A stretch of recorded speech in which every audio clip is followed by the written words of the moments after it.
स्वागत है बच्चों इस क्लास में हमारा। आज की क्लास में हम सीखेंगे कि पेज लेआउट में पेज की सेटिंग किस तरह से करते हैं। पेज की सेटिंग मतलब अगर आपके पास एक पेज दिया गया है, जैसे आपके सामने ये पेज है, इसका साइज़ देख लेते हैं एक बार, हम मार्जिन देख लेते हैं, ओरिएंटेशन देख लेते हैं।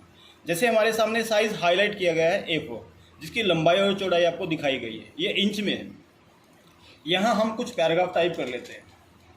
पैराग्राफ टाइप कर लिया, आपके सामने आ चुका है। अब इस पैराग्राफ को कॉपी कर लेते हैं Ctrl+C से और पेस्ट कर लेते हैं Ctrl+V से।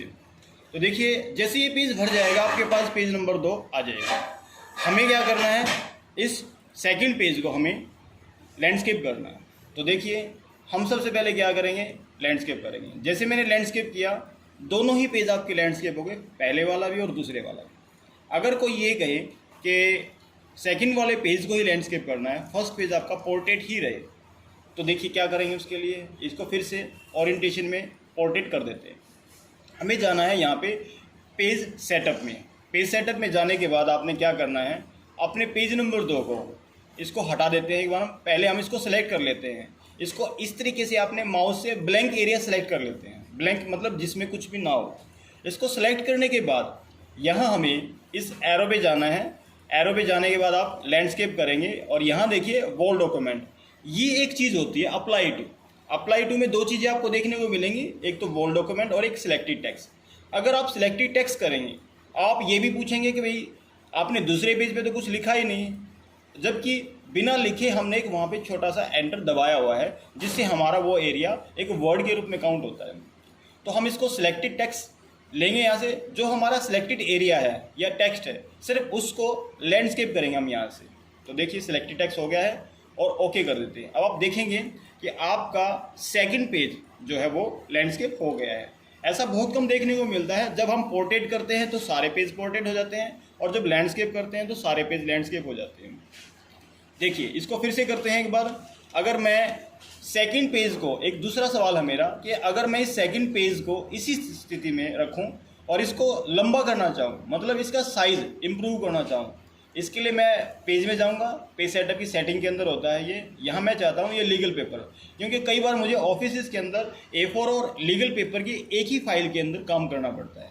तो आप यहाँ से क्या करेंगे, लीगल पेपर ले लेंगे, जिसकी लंबाई और चौड़ाई आपको दिख जाएगी। चौड़ाई है 8.5 और हाइट होती है 1/4। इसके लिए हमें वॉल डॉक्यूमेंट नहीं लेना, हमें सिलेक्टेड टेक्स्ट लेना है। यहाँ पर भी ये बात लागू होती है। ओके, देखिए अब ये पेज आप देखेंगे तो ये बड़ा हो गया है। दूसरे पेज के मुकाबले आप देखेंगे यहाँ पर एक क्वेश्चन और उठता है। जब मैं किसी भी पेज का मार्जिन चेंज करने जाता हूँ तो दूसरे पेज पर उसका इफेक्ट पड़ता है। देखिए मैं सिर्फ इसका मार्जिन चेंज कर रहा हूँ, तो बगल में जो पेजेस है उनके भी मार्जिन आपको चेंजेस होते हुए नज़र आ रहे हैं। तो देखिए इसको हम सिंपली देखते हैं। पहले यहाँ पर हम इस डाटा को कॉपी कर लेते हैं और दूसरे पेज पे पेस्ट कर लेते हैं। ये देखिए अब मैं ये चाहता हूँ कि पेज नंबर 1 का अगर मैं मार्जिन चेंज करूँ या 2 का मार्जिन चेंज करूँ तो आपके दूसरे किसी भी पेज पे इसका असर ना पड़े। तो देखिए यहाँ आपके 3 अलग अलग पेज दिखाई दे रहे हैं। इन तीनों पेजेस पे इसके मार्जिन को जैसे मैं कमी और ज़्यादा करता हूँ तो ऐसा देखने को मिलता है। तो अब आपने क्या करना है, यहाँ पर यही कार्य है। आप अपने किसी भी पेज को सिलेक्ट कर लीजिए। सिर्फ सिलेक्ट करने के बाद फिर आपने जाना है उसी पेज लेआउट की सेटिंग में, पेज सेटअप, और यहाँ आपने जाना है मार्जिन में। मार्जिन में जाके आप सिर्फ पोर्ट्रेट वॉल डॉक्यूमेंट ना करके सिलेक्टेड कर देंगे, सिलेक्टेड टेक्स्ट। ओके, जब आप ये कर देंगे तो आपका जो सिलेक्टेड मैटर है केवल उसी पेज का या उसके नेक्स्ट जो पेज है उस पे इस मार्जिन को देखेंगे। आप देखिए कि फर्स्ट पेज जो आपका ये है, इस पर आप अगर आप कोई भी चेंजेस करते हो तो दूसरे पेज पे तब इफेक्ट पड़ता है। वरना अगर आप केवल पेज नंबर 2 पे चेंजेस करो, क्योंकि हमने इस पर एक सेटिंग की हुई है केवल इस पे, तो केवल यहाँ पर ही हम इस मार्जिन की सेटिंग को देख पाते हैं। उसका असर आपके आने वाले किसी भी पेज पे नहीं पड़ता। ठीक है, तो इस पेज सेटअप में हमें ऐसे कुछ चीज़ें देखने को मिली जहाँ पे हमें मार्जिन, ओरिएंटेशन और साइज़ को अलग अलग तरीके से सेट कर पाए। आशा करता हूँ ये वीडियो आपको अच्छी लगी होगी। हमारे चैनल को लाइक्स और सब्सक्राइब करते रहिए, और ऐसे ही इंटरेस्टिंग वीडियो को देखने के लिए हमारे चैनल को लाइक और सब्सक्राइब करिए। स्टॉप।